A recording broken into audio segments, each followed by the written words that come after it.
Howdy, howdy, film students, cinephiles, not to be confused with the other file. Uh, Cinephile means you're somebody obsessed with cinema. That would be me.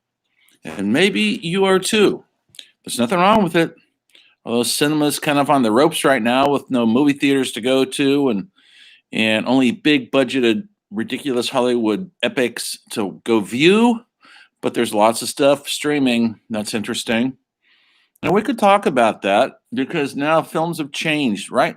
I'm staying to what had played in the theaters in the back most, but now first run movies are playing on Netflix or Hulu or Amazon, and those are all fair game for us to talk about. It used to be the cinema was mostly movies made for the big screen, but that's kind of changed. Maybe if you want to write your ending paper on that, you can. Anyway,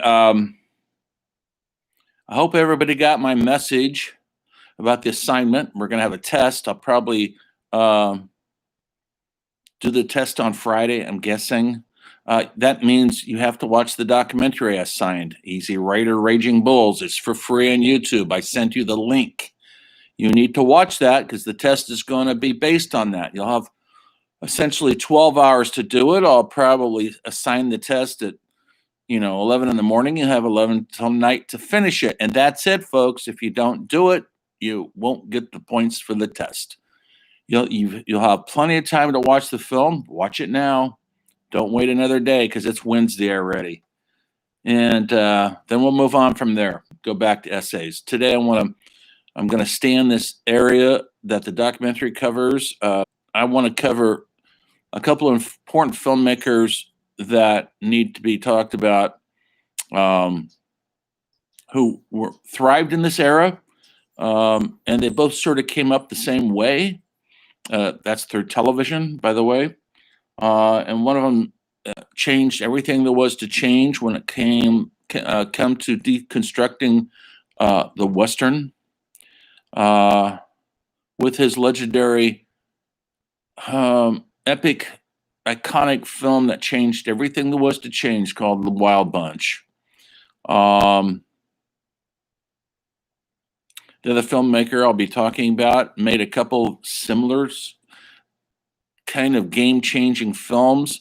He grew up as a television director and creating content in the 50s, mostly, and in the early 60s, and then he finally direct films, and he hit it big with a movie called MASH, which was essentially an anti-war film set in Korea, but it was made in about 1970, and so it was still Vietnam was still too hot of a topic, and essentially it's Vietnam, but it's set in Korea. These were iconoclast. That means somebody who goes against the grain. They go against the status quo. They break down the usual, the norms, through their artistic vision and their ability to not step back. They lost a lot of work in their time, especially Sam Peckinpah, because he had a hard time working under the studios and under their yoke of the studios. He liked complete freedom in his films, and if they let him alone, he came up with masterpieces like The Wild Bunch and others, not such masterpieces, but really great films. Junior Bonner, The Getaway, Pat Garrett, Billy the Kid, and his earlier films, Major Dundee, and a few others. So these guys were rebels within the rebellious system. Look at the documentary. You'll see what I'm talking about. We're talking about the new wave of film auteurs. Remember I talked about auteur earlier in the semester?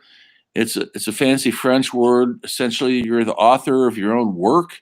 Now that sounds interesting, right? I mean, it sounds, of course, you're the author of your own work. Well, not Yeah, if you're writing a novel, but if you're making a movie, that takes a lot of people to work with. It takes people to finance your movie, it takes people to work on your movie, actors, lighting, cinematographers, and it's hard to be the author of your own work when it's a collective. Making films on that kind of scale in Hollywood is a collective. And for a director to have such a singular vision that it stands out as their vision, and you could tell it's their film. You don't even have to see the credits. You recognize the themes, the music, the camera work. A couple auteur directors that really kind of started in a whole old Hollywood. John Ford would be one, Howard Hawks, Alfred Hitchcock for sure, and to a certain extent, Orson Welles. What happens is they were working within Hollywood system. They're given these films to do. They have to crank them out. That's part of their contract. They're put on a weekly contract to get paid, whether they're working or not. But their vision was so strong that we know what they look like. We know what an Alfred Hitchcock movie looks like without seeing the credits. He sort of stayed within the same genre, the macabre, the thriller, the misunderstood man, the common man that's always being pursued, uh, and how he's going to get out of it. Same thing with John Ford had a style. He didn't move his camera. He hated dolly shots. He didn't like even doing a pan. He liked staging the scenes in front of the camera, and sometimes there'd be hundreds of extras in front of that lens. So it takes a lot of planning, and he had a lot of style and craft because he had been making movies since the silent movies. Before he died in the early 1970s and made something like 150 movies, which is crazy. But these guys were starting what they would call the auteur theory. Now, the French, I mentioned weeks ago when I talked about the French New Wave, they had a magazine there that, believe it or not, was so influential that influenced people in America. Those who could get it, because it wasn't French, folks, is called Cahiers de Cinema, which essentially translates loosely to Notes on Cinema. And they took our cinema and they deconstructed it in a critical way. These essays I'm asking you to write, well, that's what they did. They didn't give reviews of the films or tell if they liked it or disliked it. They critically analyzed the camera work, the lighting, the themes, the performance, the script, all the stuff I'm asking you guys to do on those essays that goes beyond just describing the plot or like a review. I didn't like it because it was boring or it's in black and white or whatever. I don't want, you guys by now hopefully know I don't want that. That's not what the point of watching these films are. And they started writing about American films from the 30s, screwball comedies of Howard Hawks, the westerns of John Ford, the mysteries of Alfred Hitchcock, Billy Wilder, film noir, and so many more. And they wrote about our films as if they were literature, as if they were Shakespeare or Herman Melville. They took it that seriously. And before then, movies were considered kind of entertainment, and they're just like, oh, well, la-di-da, they're just well, they said no.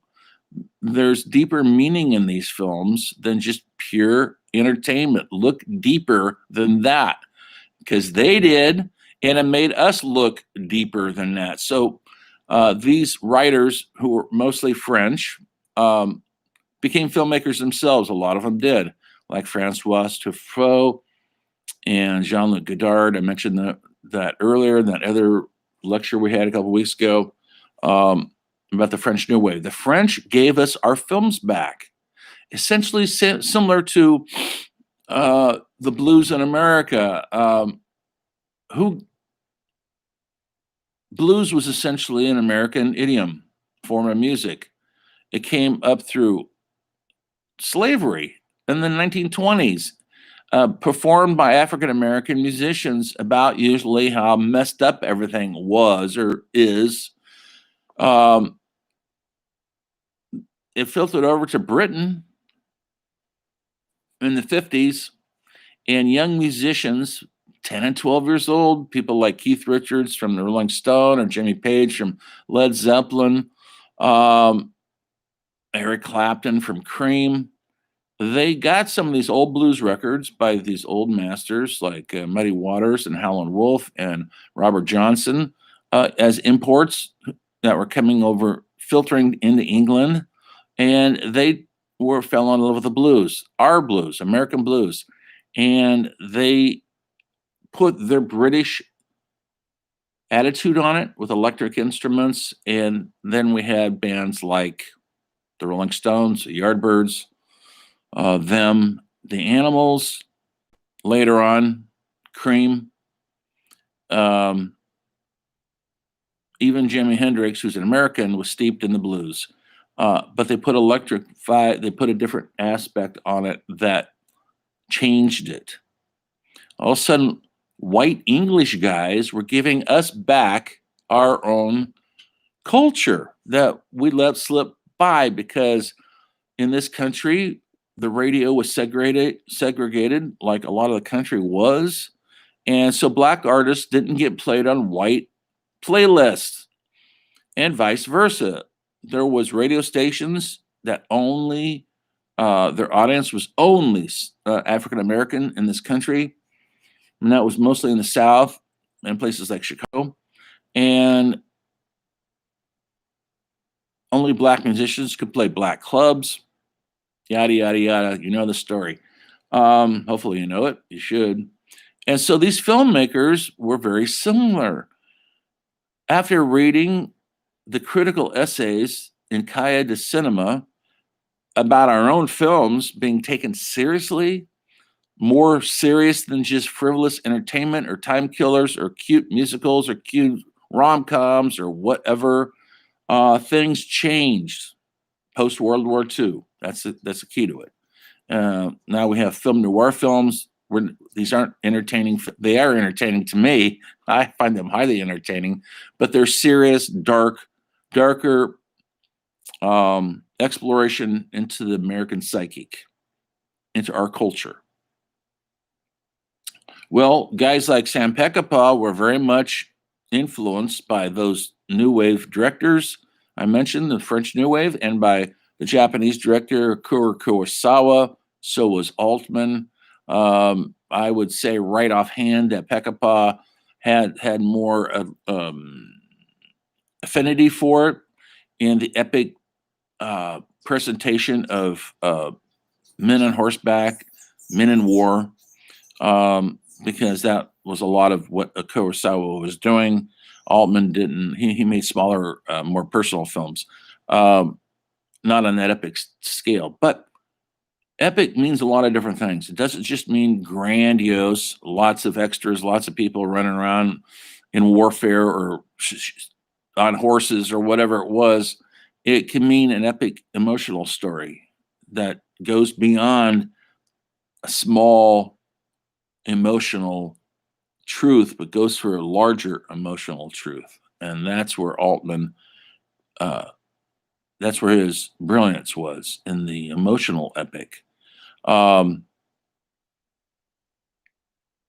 So Sam Peckinpah was born he's part of my parents' generation. He was born in the 1920s.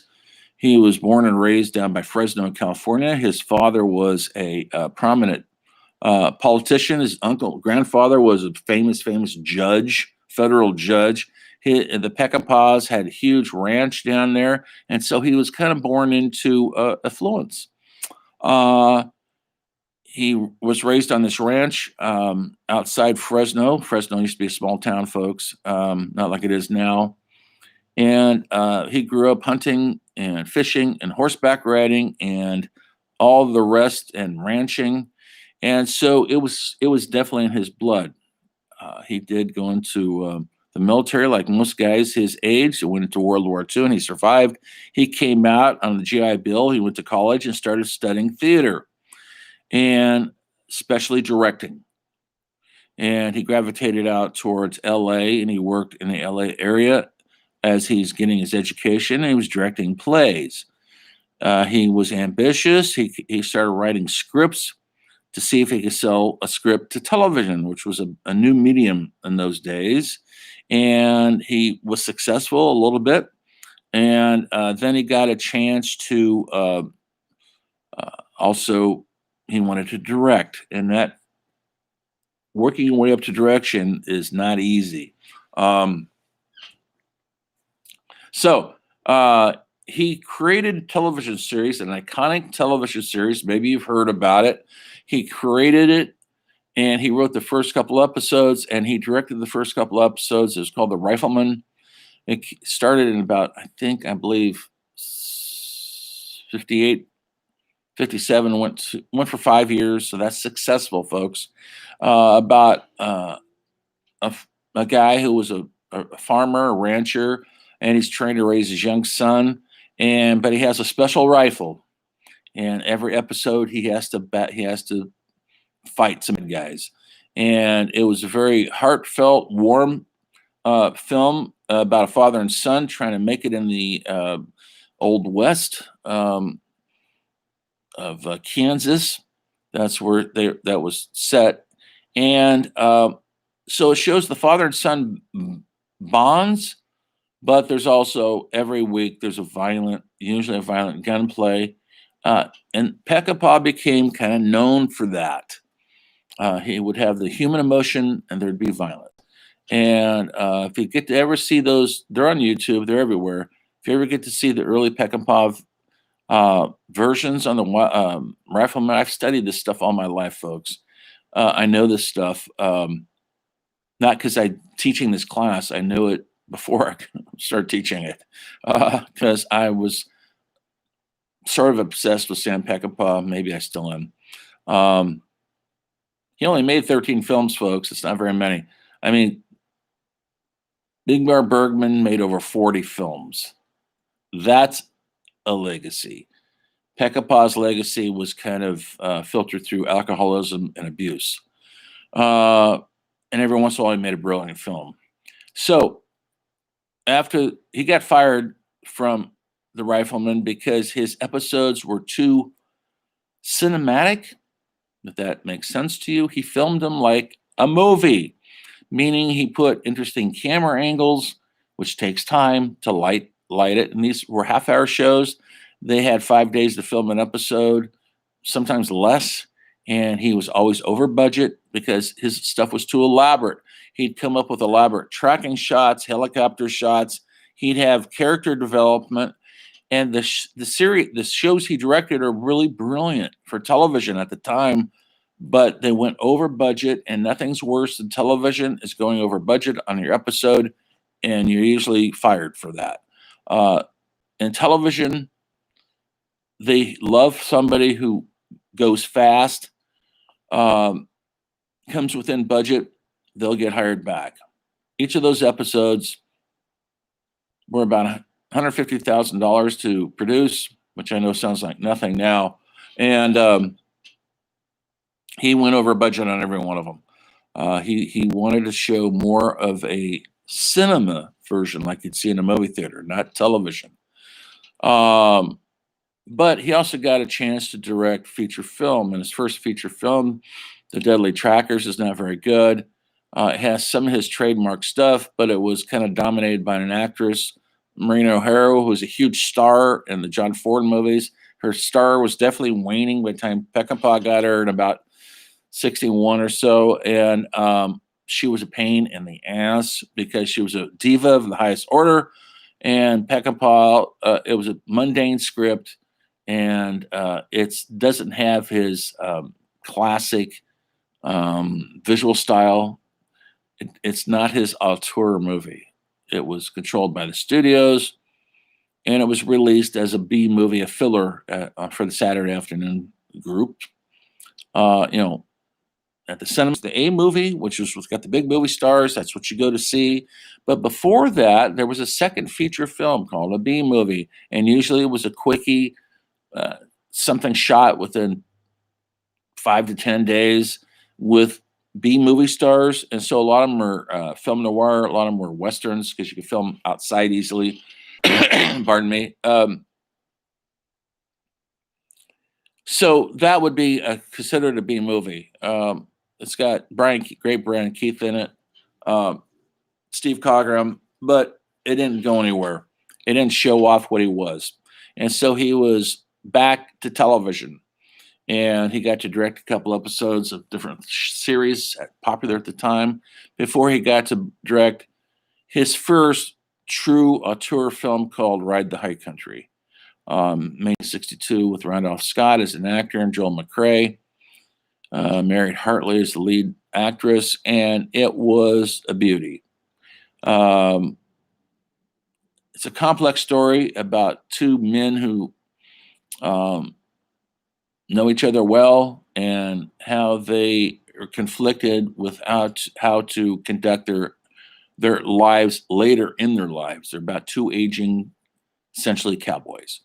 And there's a beauty of poetry in it and cinematography and a lot of Peckinpah themes from religion to violence in the West to a man gives his word and supposedly keeps it, about loyalty. All the themes that Peckinpah used throughout the years were in this film. His auteur stamp was definitely there. And it was a relatively well-received film. It wasn't considered an A film. And so it played in odd places in America, and it kind of disappeared. But later on, it was found out by critics and film students and discovered that it was a hidden masterpiece. I don't like throwing that name out there because people will call all sorts of stuff masterpieces. But of its genre, the Western, it was pretty damn close. The Westerns in the 60s were starting to fade out. The kids wanted to see, like I told you, watch the documentary. They wanted to see rock and roll had come into the mainstream. They wanted to see films they could relate to. That's why they flocked to beach party movies and biker movies and horror movies. That's what kids wanted to see. And at the drive-in, they didn't know if they wanted to see guys on horseback anymore. We're starting to get into the space age, folks. We're not there yet, but we've already gone into outer space. And people are going, well, horses, it's old school. We want to see new stuff. And that's when the movies that you're going to see in that documentary that you're going to watch and have the test about started taking over everything. In the meantime, Peckinpah directed another film called Major Dundee, which I personally think is brilliant, but it had lots and lots of problems over budget. Lots of problems. Peckinpah was starting to fight the system now, and he was not winning, folks. You've heard the song, I fought the law and the law won. Well, he fought the system and the system won. The system essentially killed him early. Metaphorically speaking, of course, he killed himself through booze and alcohol, but they were not giving him free hand. It was a bigger budget movie. It was considered an A movie with A stars like Charlton Heston, Richard Harris, set in the Civil War. So it's a period piece, once again, on horseback. And they went down to Mexico to film a lot of it. And that's when Peckinpah fell in love with Mexico. And from then on, he wanted to go to Mexico, live in Mexico. He married a Mexican actress eventually. She's in Major Dundee, by the way. And he felt free down there because it wasn't so driven by rules and regulations and uptight as Americans. He could go down there, drink and drug and play around with prostitutes, and nobody blinked an eye. That's how the lifestyle was. And Peckinpah felt free down there. That movie was a big bomb, and he didn't get any more film work after that. He had to write some scripts. Eventually, he got to direct a television movie called Noon Wine, and it put him back in it was filmed in video that was never done yet. That was early video with Jason Robards, and a Western, but a very gentle Western, no gun plays, no nothing. And people go, "Oh, he can direct, and he could come in on budget, and he could actually direct something without a bunch of violence or macho posing, and actually do a really good job." That led to him getting the go-ahead for the Wild Bunch. The Wild Bunch, which he filmed in about 68 or so, came out in 1969. 70, it changed everything, just changed the entire planet.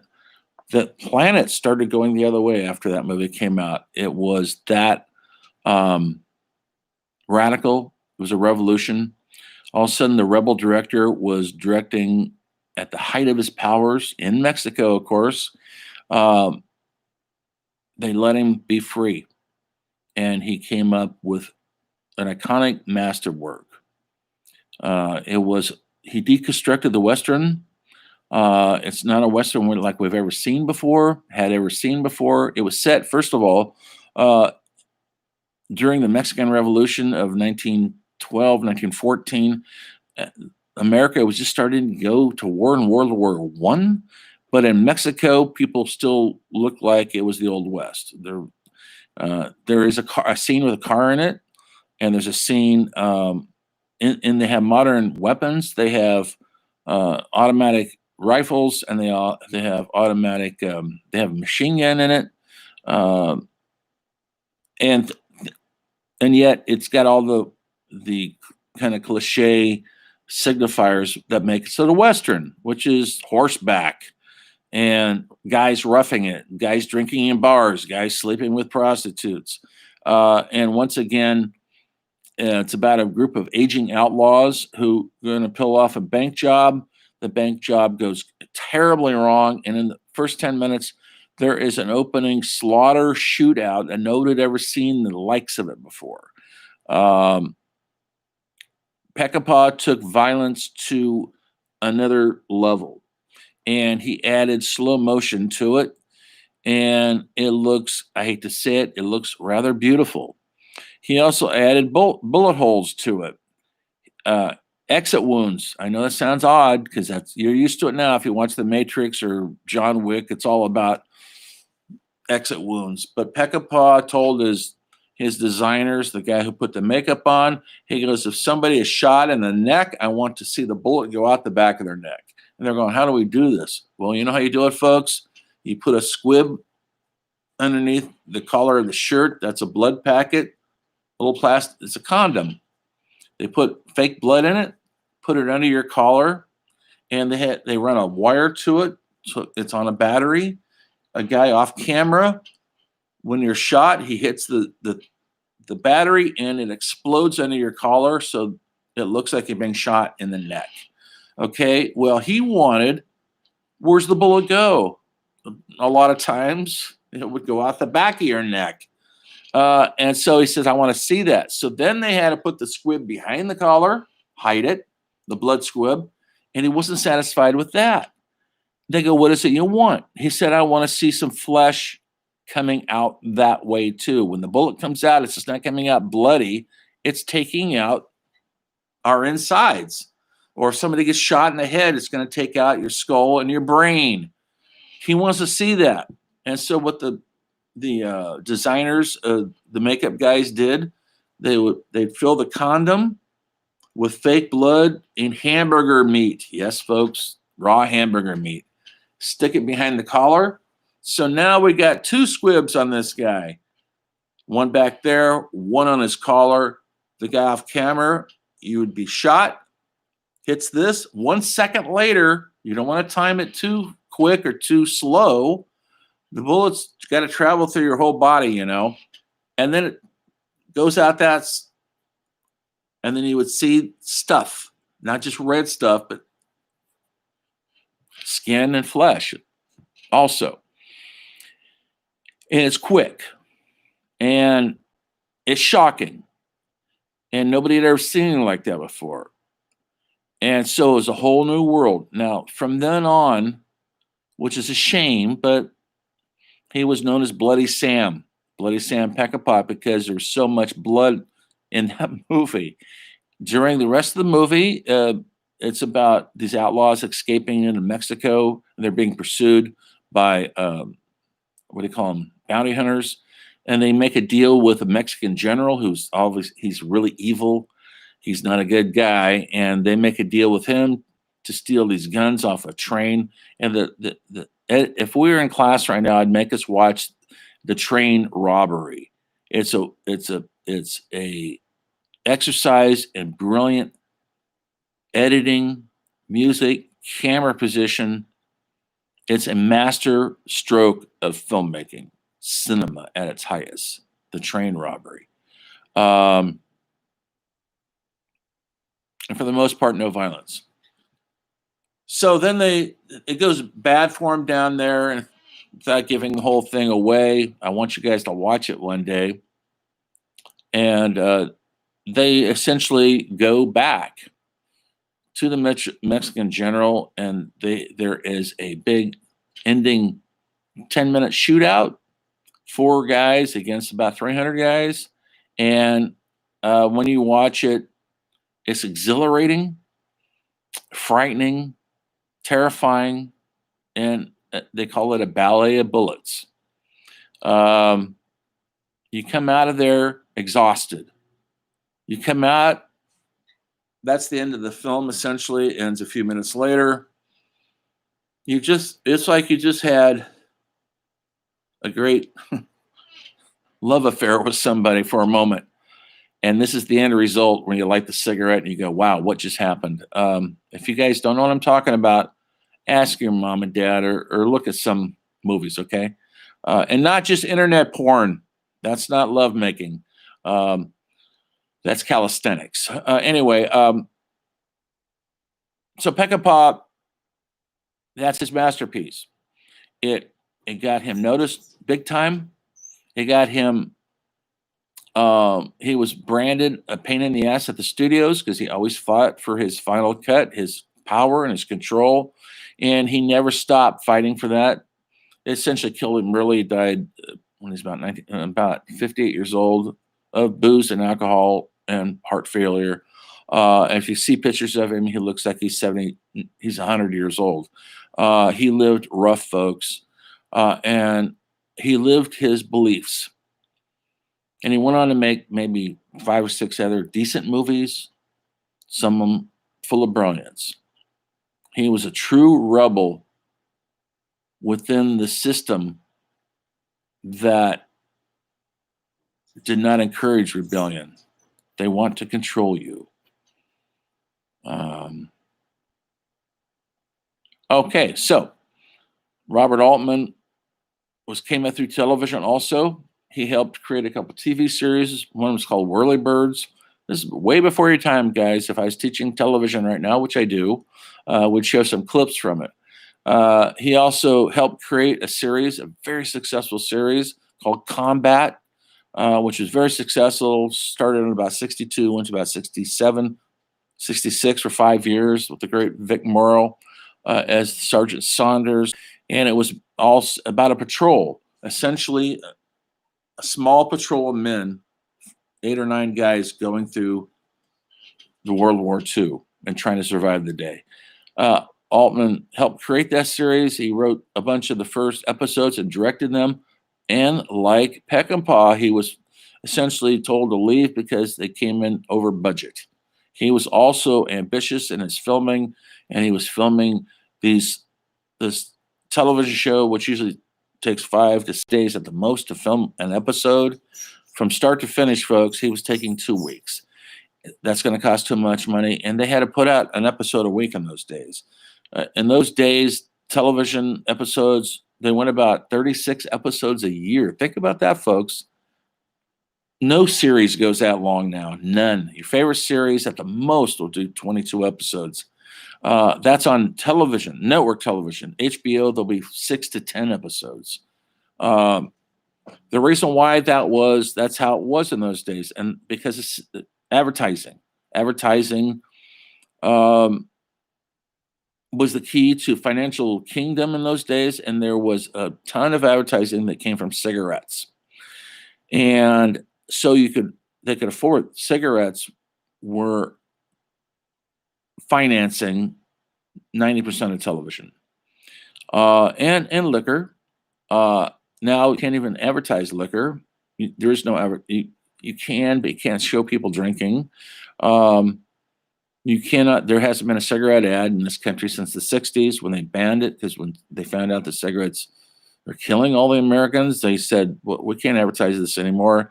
And the television series went from 36 episodes to about 22, and that's where it stays right now, essentially, for network television, not for cable. That's a lot different world. Anyway, so he was having trouble operating in that atmosphere of control.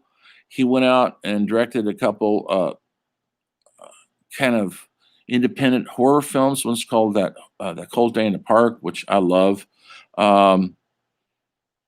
And later, and they were getting well regarded. They were getting noticed.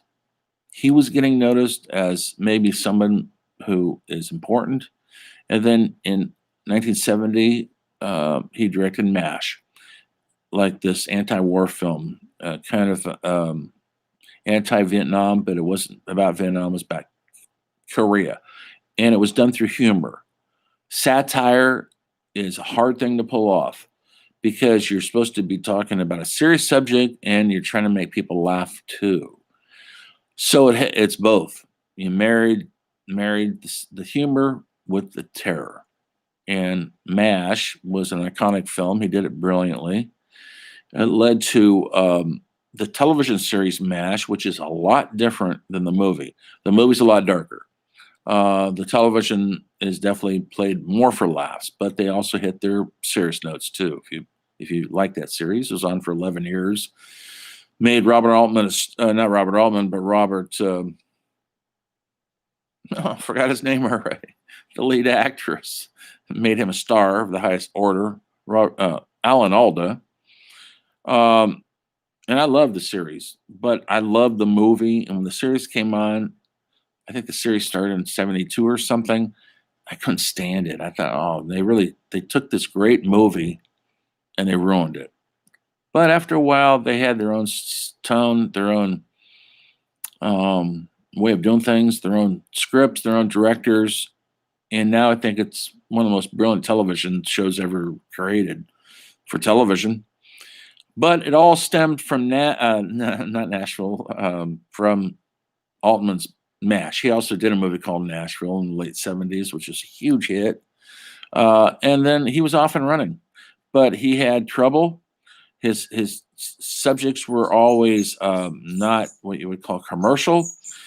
He directed a great Western called McCabe and Mrs. Miller with Warren Beatty. It's brilliant. It did not go well with Warren Beatty because Warren Beatty was very powerful at this time. He didn't like getting direction very often. And Altman didn't direct normally. In television and movies, people usually direct with a master shot. You see everything that's going on in the scene. Then they go in for a medium shot. You only see partial what's going on in the scene. Then you go in for the close-ups of each individual actor. That's kind of filmmaking 101. He didn't do any of that. He would move the camera without doing a master shot, without doing the cutaways. He would move the camera into the medium shot, the wide shot, into the close up, all in one camera move. And that was a revolution. And when you're trying to do a revolution, the studios are going to try to stop you. But he directed over his career lots and lots of movies, some really successful, many not successful, but always that's financially successful, if that's what counts, if that's how you judge a good movie or not. But in his 10 years from 70 to 80, he directed to me some of those brilliant movies in cinema history, like The Long Goodbye, Thieves Like Us. Even funny satires like Brewster McCloud are so unique that you've never seen a movie like Brewster McCloud before. Believe me, if you watch it, folks. Go check them out. They're worthy. Later on in the 80s, he wasn't getting films made, and he turned to directing plays. I actually worked on a play he directed in LA. I was living in LA during those times. I worked as a lighting person up in the booth, and he directed a play then about Richard Nixon, and I got to be in the booth for that. It was at this place called the Company Theater. It's no longer there. I never spoke to Peckinpah. Not Peckinpah, I'm sorry, to Altman. He seemed like he doesn't want to talk to the crew guys that much, and so I stayed out of his way. But I got to see him direct on the small scale, and that's a small theater, folks. I think it held 99 seats. So he went from big movies to these small theaters. Then he started directing plays into films, and they're pretty good. Streamers is a great play by David Rabe. He directed that, Vietnam War, all set in the barracks before the guys are going to get shipped off to the war. He directed another play called Come Back to the Five and Dime, Jimmy Dean, about women who had been on the set of James Dean's movie Giant and how they're still affected by all that. Great Karen Black's in that, Sandy Dennis. And so that's where he found a niche. These films aren't going to make a big box office, but they're critically acclaimed. He did Fool for Love with Sam Shepard, and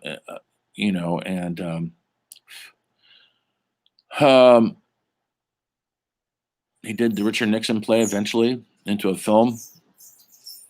You can see all this stuff. You could Google it all. You could watch it all. I hope you do. Then he got another chance to direct a big budget play called Players, about the Hollywood scene in the early 1990s. It's a real satire on the evils of working in the Hollywood system. It's a murder mystery and insightful, and it did pretty good. Later on, he did, I can't name all the films, we don't have time, but his last big hit movie was called Gosford Park. It was a multi character. He really did flourish with lots of characters. MASH, there's a lot of characters in there. Nashville, his movie about the politics and music of Nashville that came out about 1975, I think, has 100 actors in it. He likes working on that kind of scale. Players was like that, and Gosford Park had lots and lots of people. The guy who wrote it was the guy who was responsible for maybe Sot, Downton Abbey. He wrote all that. So it's all about 1920s people working, rich people who live in the big house. They're throwing a party, and all the people who have to cook the food and wait on these people. And there's a murder mystery to it. Really excellently done. That made it was a hit. And he hadn't had a hit movie in 30 years. I mean, when I say hit, something that really makes a lot of money back. And then I think he directed one or two more movies, and that was it. And he got sick with a bad heart, had actually heart transplant. And his last movie was directed, had to be co-directed because he was getting ill.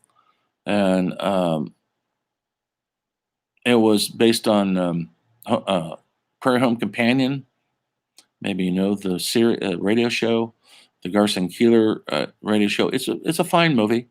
It's not one of his great works. And then he essentially passed away.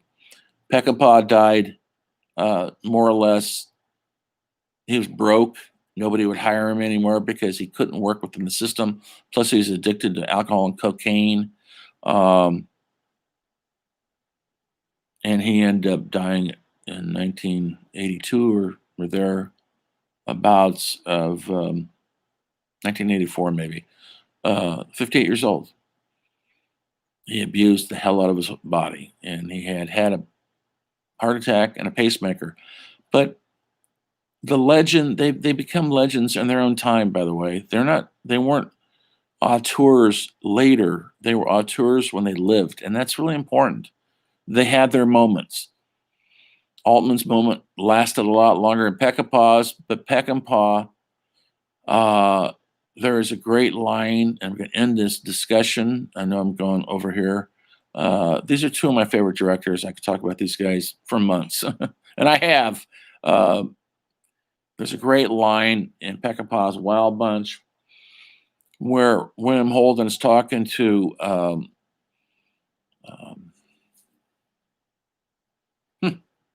Ernest Borgnine around a campfire about the botched bank job where a bunch of people got killed and they did not come out with the money. And Holden's character tells Ernest Borgnine, at the end of the day, I wouldn't have it any other way. That's how Peckinpah lived. And that's how Altman lived. And if you can live your life like that, you're going to sacrifice a lot, but you're going to have a fulfilled life. Just stay away from too much booze and cocaine. I'll see you next time. Look at the quiz. I'm going to be posting it probably tomorrow night. Bye. And remember, are you forgetting something? Everything is cinema.